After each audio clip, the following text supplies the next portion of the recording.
ထမဆုံးကွန်ပျူတာမှာမိမိတို့ရဲ့ YouTube channel ကိုဖွင့်ပေးလိုက်ပါညာအပေါ်တော့က logo ဝိုင်းနဲ့ YouTube account ကိုနှိပ်ပေးလိုက်ပါ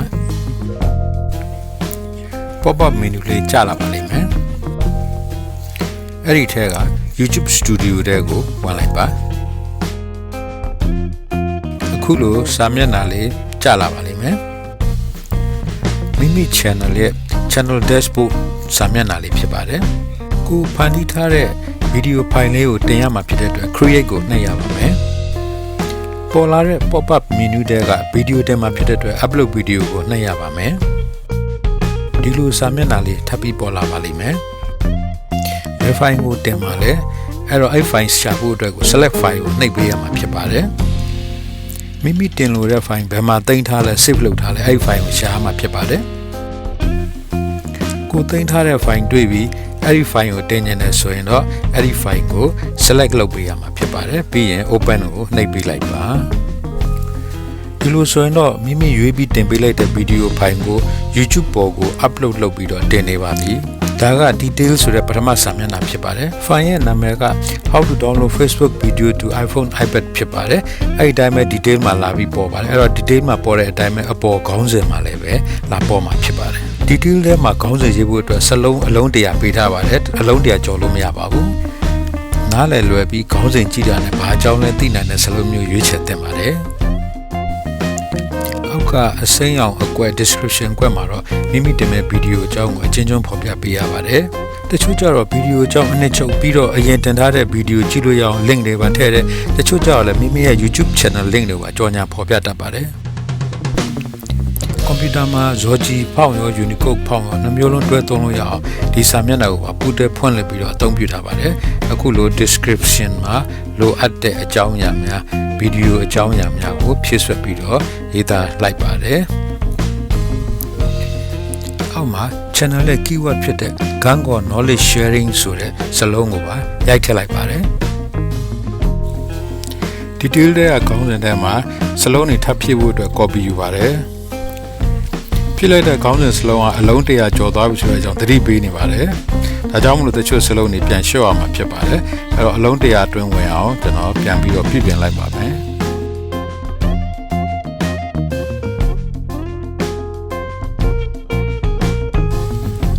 အခုတော့အဆင်ပြေသွားပါပြီ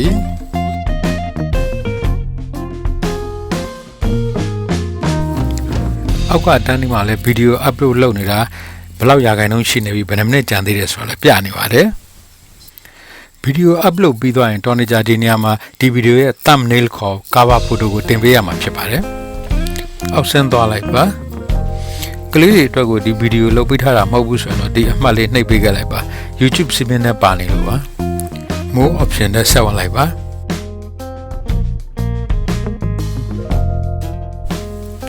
ဒီ text ဆိုတဲ့ခေါင်းစဉ်အောက်ကအကွက်ထဲမှာ keyword တွေရိုက်ထည့်ပေးရမှာဖြစ်ပါတယ်အလုံး900ကန့်သတ်ထားပါတယ် keyword ရွေးချယ်မှာဗီဒီယိုနဲ့သက်ဆိုင်တဲ့စကားစုတွေကိုအဓိကထားပြီးတော့ထည့်ပေးရမှာပဲမဆိုင်တဲ့အလုံးမထည့်ရပါဘူး keyword တွေကိုမှန်မှန်ကန်ကန်ရွေးထည့်ပေးနိုင်မယ်ဆိုရင် YouTube ကမျက်နှာစာတန်းစီစရာမှာထိပ်ပန်းရအောင်ဖော်ပြပေးနိုင်တဲ့အမျိုးအစားတူအုပ်စုတူမှာသွားပြီးပေါ်ပေးမယ်စင်တူခေါင်းစဉ်တွေနဲ့ရှင်ပြီးပြပေးနိုင်ပါတယ်ကိုက Facebook အကြောင်းကိုတင်ထားရင် Facebook နဲ့သက်ဆိုင်တဲ့ဗီဒီယိုကြားတဲ့ခေါင်းစဉ်နဲ့နီးနီးဆဆရှင်းပြပြပေးမှာဖြစ်ပါတယ် YouTube ရဲ့ထိပ်ပိုင်းမှာဗီဒီယိုပေါ်လာရင်ဘယ်သူမှဆိုလို့ဝင်ကြည့်တတ်ပါတယ်ဝင်ကြည့်သူများလေ subscribe like နဲ့ share များလေးပဲဖြစ်ပါတယ်ဒါကြောင့်ပဲ tag မှာ keyword ကိုစူးစမ်းပြီးဖြည့်စေချင်ပါတယ်ဗီဒီယိုတွေကိုလည်းစူးစမ်းပြီးမြန်မာအင်္ဂလိပ်တွေရောခေါင်းစဉ်ဖြည့်စေချင်ပါတယ် keyword မှာလည်းအလားတူပါပဲပြီးရင်ဒီမှာ detail တွေက video title တို့ description တွေကစာသားတို့ tag ထဲက keyword တို့ကိုဥပမာတွေနဲ့တင်ပြခြင်းသာဖြစ်ပါတယ်ဒီထက်ပြည့်စုံအောင်ထပ်မံဖြည့်ဆွတ်ပြီးတော့တင်ပြနိုင်ပါတယ် YouTube ကနေပြီးတော့ဝင်ငွေရနေသူတွေမှာတော့ monetization ဆိုတဲ့စာမျက်နှာနဲ့ sub certification ဆိုတဲ့ကိုယ်တိုင်ခံဝန်ချက်ဆိုတဲ့စာမျက်နှာနှစ်ခုအပူပါလာတတ်ပါတယ်အဲ့တော့ခုမှစပြီးတော့ဒီ YouTube channel ဖွင့်တဲ့လူရဲ့စာမျက်နှာမှာတော့ detail ရဲ့ video element ရဲ့ visibility ရဲ့ဆိုပြီးသုံးမျက်နှာပဲပါအောင်မှာပါဗီဒီယို upload ပြီးကနေပါပြီဒုတိယစာမျက်နှာသွားဖို့ next ကိုနှိပ်ပါမယ်ဒါ monetization နဲ့ဆိုင်တဲ့စာမျက်နှာဖြစ်ပါတယ် monetization ကမှ on လုပ်ပေးရပါမယ်ဘက်ကိုနှိပ်ပြီးပထမစာမျက်နှာကိုပြန်သွားလိုက်ပါမယ်ဗီဒီယို upload တင်ပြီးဖြစ်သွားတဲ့အတွက်ဗီဒီယိုရဲ့ thumbnail ကို cover photo တင်ရပါဦးမယ် upload thumbnail ကိုနှိပ်လိုက်ပါ thumbnail ဘယ်လိုဆွဲရမလဲဆိုတာတင်ပြပြီးသားပါဗီဒီယိုလေ့လာခြင်းအပေါ် eye လေးကိုနှိပ်လို့ရပါတယ် လောက်ထားပြီးသား thumbnail ရှိတဲ့နေရာကိုရှားပါမယ်အဲ့ဒီ thumbnail file ကိုကျွန်တော်တို့ upload လုပ်ပေးရမှာဖြစ်ပါတယ် select လုပ်ပြီး open လုပ်လိုက်ရင် auto YouTube ပေါ် upload လုပ်သွားပါလိမ့်မယ် cover photo thumbnail နဲ့ upload လုပ်ပြီးသားဖြစ်တဲ့အတွက်ပထမစာမျက်နှာရဲ့အလုပ်ကပြီးသွားပါပြီ next ကိုနှိပ်လိုက်ရင်ဒုတိယ page monetization ကိုရောက်သွားပါမယ်အဲ့ဒီမှာလည်း on လုပ်ပြီးသွားပါပြီဒါဆိုဒီဒုတိယစာမျက်နှာလည်းပြီးသွားပါပြီ next နှိပ်လိုက်ရင်တတိယစာမျက်နှာကိုရောက်ပါတယ်တတိယစာမျက်နှာကတော့ add suitability ခေါ်တဲ့ကြော်ညာထည့်သွင်းရန်တင့်တော်ကြီးမတင့်တော်ကြီးခံဝန်ချက်ပြုရတဲ့စာမျက်နှာဖြစ်ပါတယ်ခေါင်းစဉ်ကြီးကိုကူအောက်ကအချက်လက်တွေထဲကနေပြီးတော့တာဝန်ခံမှုတာဝန်ယူမှုအကြောင်းကိုဖော်ပြပေးရန်ဖြစ်ပါတယ် YouTube team ကနေပြီးတော့စစ်ဆေးလို့တစ်ချက်များညှိနေခဲ့သည်ရှိတော့ကြော်ညာကိုပေးမသုံးတော့ပါဘူးနောက်တစ်ခါဝင်ငွေလည်းရရှိတော့မှာမဟုတ်တော့ပါဘူး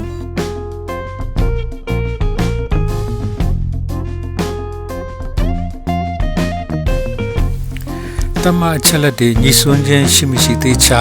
စစ်ဆေးပြီးတော့ရင်အားလုံးအလုံးစုံကင်းစင်တယ်ဆိုရင်ဖြစ်အောက်ဆုံးက none of the above ဆိုတဲ့အကွက်လေးကို check mark လေးနှိပ်ပြီးတော့ရင်တတိယစာမျက်နှာကိစ္စပြီးမြောက်ပါပြီဒီကတတိယစာမျက်နှာထွက်ပြီးတော့ next စရုပ်ထစာမျက်နှာကိုသွားရမှာဖြစ်ပါတယ်စရုပ်ထစာမျက်နှာ video element ဆိုတဲ့စာမျက်နှာဖြစ်ပါတယ်သူ့မှာ add and end screen နဲ့ add card ဆိုတဲ့လုပ်ငန်းတစ်ခုလုပ်ဖို့ရှိပါတယ် end screen ဆိုတာကတော့မိမိဖန်တီးပြီးသား YouTube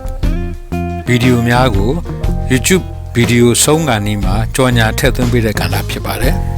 ဖော်ပြခြင်းနဲ့ကြိုက်တဲ့ဒီဇိုင်းပုံစံကိုရွေးပါပြီးလို့ရှင်ကိုဖန်တီးထားတဲ့ဗီဒီယိုကိုရွေးချယ်ပြီးထည့်ပေးပါပြီးလို့ရှင်စက္ကန့်20စာအချိန်သူကြော်ညာထည့်ပေးပါလိမ့်မယ်ပြီးရင် save လုပ်လိုက်ပါ end screen ကဏ္ဍပြီးသွားပါပြီ add card အပိုင်းကတော့ကိုဗီဒီယိုပြနေတော့ညာဘက်အပေါ်တော့မှာ ISS ကလေးနဲ့ကြော်ညာစာတန်းရွေးထည့်ပြီးဖော်ပြပေးနိုင်တဲ့ပိုင်းလေးဖြစ်ပါတယ်ခုဗီဒီယိုရဲ့ကြော်ညာစာတန်းကိုဘယ်အချိန်အပိုင်းခြားမှာဖော်ပြခြင်းတာလဲအဲ့ဒါလေးကို timeline နဲ့အမှတ်အသားပြုပေးရမှာဖြစ်ပါတယ်အဲ့ဒီအမှတ်အသားပြုပေးရင်ကိုကဗီဒီယိုကိုရွေးချယ်ရမှာဖြစ်ပါတယ်ဗီဒီယိုပြနေတုန်းလေးကိုဖန်တီးထားတဲ့ဗီဒီယို၄ခုအထိကိုခေါင်းစဉ်စာတန်းလေး note သဘောမျိုးကြော်ညာပေးမှာဖြစ်ပါတယ်တစ်ခုချင်းစီကိုနေရာမှတ်ပေးမယ်ပြီးရင်ဗီဒီယိုတစ်ခုချင်းစီရွေးပါမယ်အဲ့တော့၄နေရာအထိရွေးချယ်ပေးလို့ရပါတယ်ဗီဒီယိုလေးကိုရွေးချယ်ပြီးပြီဆိုရင်တော့ကျွန်တော်တို့ save လုပ်ပေးရမှာဖြစ်ပါတယ်ဒါဆိုရင်ကျွန်တော်တို့စရုပ်ထစာမျက်နှာရဲ့အပိုင်းကိုလည်းအားလုံးပြည့်စုံအောင်ဆောင်ရွက်ပြီးဖြစ်တဲ့အတွက်ကျွန်တော်တို့ next နဲ့နောက်တစ်မျက်နှာကိုကူးသွားပါမယ်ပြင်စမမြောက်နောက်ဆုံးစာမျက်နှာ visibility အပိုင်းကိုရောက်လာပါပြီကိုယ့်ရဲ့အစဉ်စဉ်ဆောင်ရွက်ချက်များကိုပြန်လည်စီစစ်ဖို့အတွက်ကိုဗီဒီယိုဖိုင်ကို private ဖြစ်ဖြစ် unlisted ဖြစ်ဖြစ်ထားတာကောင်းပါတယ်ပြီးရင်နောက်ဆုံးစာမျက်နှာကိုလည်း save ထားလိုက်ပါဗီဒီယို copy လုပ်ချင်လဲဒီမှာ copy link ဆိုပြီးတော့နှိပ်ထားပြီးတော့ copy ကူးထားလို့ရပါသေးတယ်နောက်ဆုံးစာမျက်နှာကို save လိုက်တာနဲ့ YouTube creator team ကိုဒီဗီဒီယိုဟာတွားရောက် save ပါတယ်ပြီးရင် YouTube creator ကအဲ့ဒီဗီဒီယိုကိုဆန်းစစ်ပါလိမ့်မယ်ဆန်းစစ်ပြီးတာနဲ့အဲ့ဒီဗီဒီယိုကိုအခုလိုဖော်ပြပေးမှာဖြစ်ပါတယ်YouTube မှာဗီဒီယိုတင်ပြီးချင်းပဲ YouTube က AI နည်းပညာနဲ့အမြန်စစ်ဆေးလိုက်လို့တစုံတရာအမှားယွင်းဖြစ်နေရင်တော့အခုလို monetization မှာ yellow dollar ပြနေတတ်ပါတယ်ပြီးတော့ကြော်ညာထည့်သွင်းဖို့လည်းကန့်သတ်ပါတော့တယ် yellow dollar ပြတဲ့ဗီဒီယိုမျိုးတွေမှာကြော်ညာထည့်သွင်းဖို့ကန့်သတ်ထားသလို YouTube ကဝင်ငွေလည်းထည့်သွင်းပြီးတော့မှမဟုတ်တော့ပါဘူးဒါကိုပြုပြင်ပြီး yellow dollar ကို green dollar ဖြစ်အောင်ပြောင်းလဲပြီးတော့မှပဲဒီဗီဒီယိုကို YouTube ပေါ်မှာတင်ယူတာကအကောင်းဆုံးဖြစ်ပါတယ်ဒီကဏ္ဍကိုလည်းဘယ်လိုဖြည့်ရှင်းနိုင်တယ်လဲဆိုတဲ့အကြောင်းကိုနောက်ပိုင်းမှာဗီဒီယိုလေးနဲ့တင်ပြပေးပါမယ်အားလုံးနဲ့စစ်ဆေးပြီးသွားပြီး green dollar လည်းဖြစ်ပြီးကြော်ညာလည်းကန့်သတ်ချက်မရှိတော့ဘူးဆိုရင်အများပြည်သူကြည့်ရှုလို့ရအောင်ကျွန်တော် public လုပ်ပေးရမယ်အပိုင်းရှိလာပါပြီ private ပဲထားထား unlisted ပဲထားထားအဲ့ဒီစာတန်းဘေးကိုနှိပ်လိုက်ရင်အခုလို pop up menu လေးပေါ်လာပါလိမ့်မယ်အဲ့ဒီ menu မှာ public ကိုရွေးမယ်ပြီးလို့ရှင်အောက်မှာ save ကိုနှိပ်လိုက်မယ်ဆိုလို့ရှင်မိမိတို့ရဲ့ဟောဒီ YouTube ဗီဒီယိုလေးကဘာအနှံ့မှာရှိတဲ့ပရိသတ်များကြည့်ရှုဖို့အဆင်သင့်ဖြစ်သွားပါပြီကြည့်ရှုလို့ရမှာဖြစ်ပါတယ်ခင်ဗျာ YouTube မှာ monetization မရသေးတဲ့ YouTuber များအနေနဲ့ကတော့အထက်ပါခေါင်းစဉ်၃မျိုးအတွက်ကိုပဲစာမျက်နှာ၃မျက်နှာကိုပြင်ဆင်ဖြစ်ဆွဲပြီး YouTube ပေါ်ဗီဒီယို upload တင်ပေးရမှာဖြစ်ပါတယ်ခင်ဗျာ